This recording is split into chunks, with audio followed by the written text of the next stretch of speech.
Assalamualaikum warahmatullahi wabarakatuh. Perkenalkan, nama saya Salva Siti dengan NIM 2205848.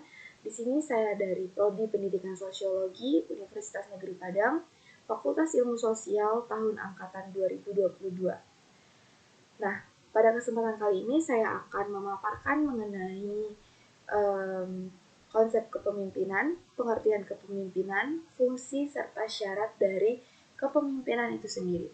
Di mana di sini saya akan memaparkan secara pengetahuan yang telah saya baca dari sumber-sumber buku ataupun sumber-sumber video yang telah diberikan oleh dosen pengampu pada pertemuan kali ini.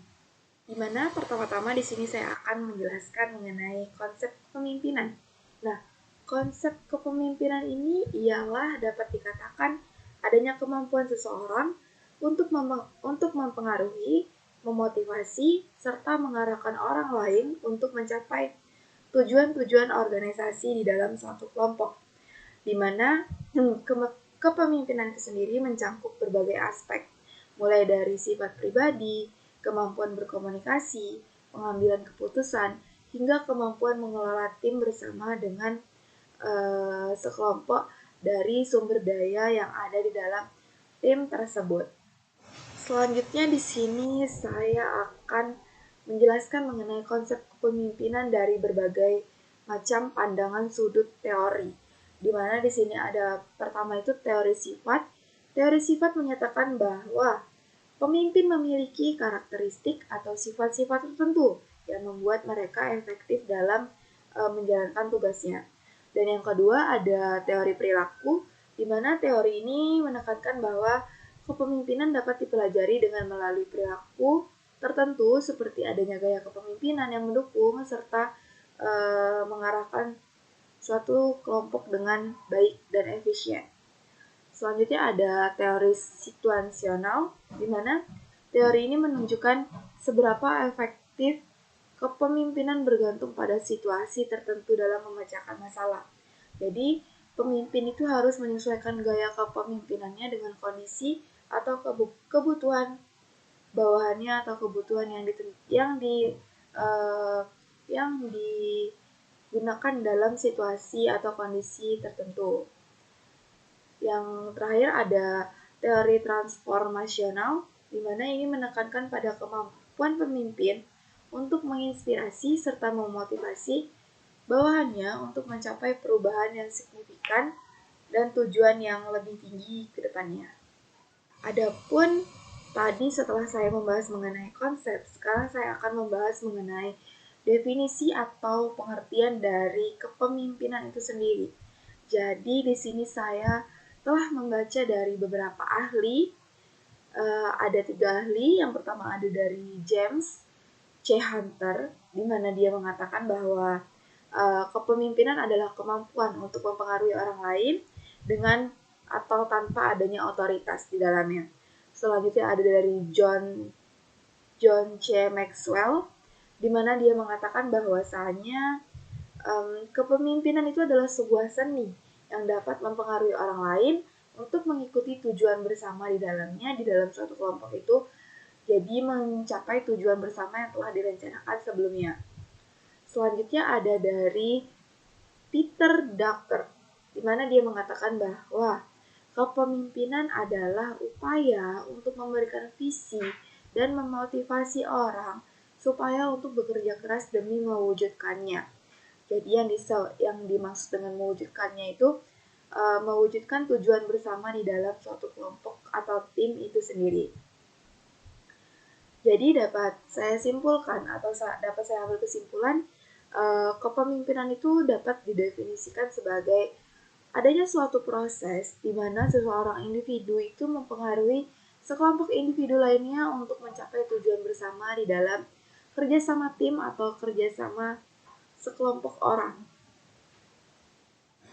Selanjutnya di sini saya akan menjelaskan mengenai apa sih fungsi-fungsi dari kepemimpinan, apa sih fungsi kepemimpinan ini diterapkan. Jadi fungsi dari kepemimpinan itu yang pertama ada pengarahan. Jadi pemimpin mampu memberikan arahan, tujuan, dan visi misi kepada tim atau organisasi yang telah dipimpinnya. Pemimpin menetapkan tujuan jangka pendek ataupun jangka panjang, serta memberi panduan untuk mencapai tujuan yang telah disepakati bersama sebelumnya. Selanjutnya ada motivasi, di mana kepemimpinan ini diharapkan membangkitkan semangat dan motivasi anggota tim untuk bekerja dengan penuh dedikasi dan komitmen di dalam kerjasama tim. Ini melibatkan adanya pemberian penghargaan, pengakuan, apresiasi, serta dukungan emosional. Yang ketiga ada pengambilan keputusan. Jadi, seorang pemimpin ini harus mampu membuat keputusan yang efektif dan tepat waktu untuk mencapai tujuan organisasi yang baik ke depannya. Pemimpin harus mampu mengevaluasi informasi, mempertimbangkan berbagai opsi, dan memilih tindakan terbaik demi menghasilkan keputusan yang baik dan benar secara bersama. Selanjutnya ada komunikasi, di mana pemimpin ini harus menyampaikan informasi secara jelas kepada anggota tim atau secara efektif dan baik. Demi mencapai komunikasi yang baik itu mencangkup mendengarkan, memberikan umpan balik, dan memastikan semua orang memahami tujuan dan tanggung jawab mereka masing-masing. Yang kelima ada pemecahan masalah. Jadi pemimpin ini harus dapat memecahkan masalah dengan cara yang pertama itu mengidentifikasi masalah yang timbul dalam organisasi serta menemukan solusi untuk memecahkan masalah tersebut. Bisa dikatakan pemimpin itu harus mampu menganalisis masalah, mengembangkan strategi, dan mengimplementasikan dalam solusi untuk guna mencapai pemecahan masalah yang ada di dalam kondisi tertentu. Yang terakhir ada pengembangan tim, di mana pemimpin ini harus dan wajib untuk bisa mengembangkan timnya untuk membangun dan mengembangkan tim secara efektif, di mana ini mencangkup beberapa rekrutmen, pelatihan, dan pengembangan anggota tim agar dapat mencapai potensi mereka penuh dalam arti sumber daya manusia yang dapat dikatakan baik dan benar dalam menjalankan sebuah organisasi atau kerjasama tim di dalam suatu kelompok tersebut. Adapun yang terakhir di sini saya akan menjelaskan mengenai apa sih syarat-syarat dari kepemimpinan itu sendiri. Yang pertama, tentunya pemimpin harus mempunyai visi dan misi yang jelas. Jadi, pemimpin harus mempunyai atau memiliki visi dan misi yang jelas serta mampu mengkomunikasikannya dengan tim. Yang kedua, kemampuan komunikasi yang baik. Jadi, seorang pemimpin harus mampu berkomunikasi secara efektif, terutama dengan anggota timnya, baik dalam menyampaikan informasi ataupun dalam mendengarkannya. Yang ketiga, ada kemampuan membuat keputusan, di mana pemimpin ini harus mampu membuat keputusan dengan tepat dan cepat berdasarkan analisis informasi yang diterima sebelumnya. Yang keempat, ada integritas dan kejujuran. Jadi, pemimpin harus memiliki integritas yang tinggi dan bertindak dengan jujur dalam segala situasi yang ada. Yang kelima, ada keterampilan interpersonal. Jadi, pemimpin ini harus sangat memiliki kemampuan untuk berinteraksi, membangun hubungan dengan baik dengan anggota tim, dan pemangku kepentingan lainnya. Yang keenam, ada kemampuan memotivasi. Dikatakan di sini bahwasanya pemimpin itu harus mampu memotivasi atau membangkitkan kerjasama tim dengan semangat dan penuh dedikasi sebelumnya. Terus ada kepedulian terhadap anggota tim. Pemimpin harus menunjukkan rasa kepedulian dan perhatian terhadap kesejahteraan dan perkembangan sumber daya yang dimiliki dengan anggota timnya.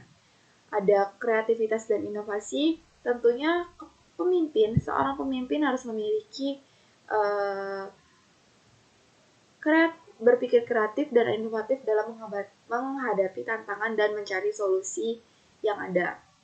Selanjutnya ada kemampuan memanajemen waktu. Jadi, pemimpin ini sangat diharuskan untuk memiliki kemampuan dengan memanajemenkan waktu secara baik, dalam mengatur waktu dengan baik dan memastikan bahwa tugas-tugas diselesaikan dengan tepat waktu.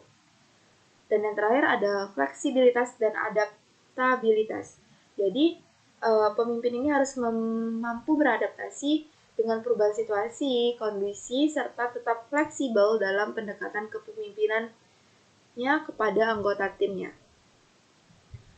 untuk memenuhi fungsi secara efektif dan membawa tim atau organisasi menuju tujuan dan kesuksesan bersama. Baiklah, mungkin itu saja yang dapat saya paparkan mengenai konsep kepemimpinan, pengertian, fungsi, serta syarat yang harus ada di dalam sebuah kepemimpinan di dalam organisasi itu sendiri. Apabila saya ada salah kata, saya mohon maaf. Apabila ada salah perilaku, saya mohon maaf juga. Saya akhiri. Wabillahi taufiq wal hidayah. Wassalamualaikum warahmatullahi wabarakatuh.